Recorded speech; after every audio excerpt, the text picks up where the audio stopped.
Canım yarım barım kocadım teginim gözlerime tereday Tetiyanı damırın gel sene bağlam Diyen seni gereğim tetiyanı dölerim Sen olmasan dünyada deli bolup yakarım ben çöllere teretene gözlere kıyın gülüm yalnız yekelikte ağlanım Sen olmasan cananım yalnız yeke ölür Gel gel bağlan gel sene yanıma canım Seni yalnız ağlayan kursuğum canım ağlayan ciğer bağrımı dağlayan Senin olsa yanımda sevmevi gülmevi yavruları senden Etme zaten sen öğrettin senin bile bulsum canım bulsum canım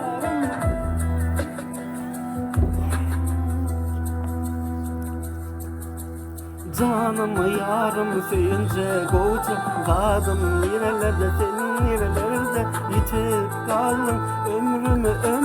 ömür bile devran sürücüğüm hakikat söyleyeyim acıdı büyücüdü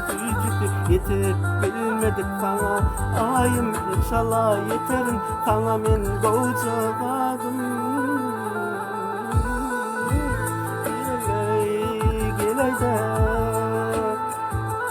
ağlama senin burayda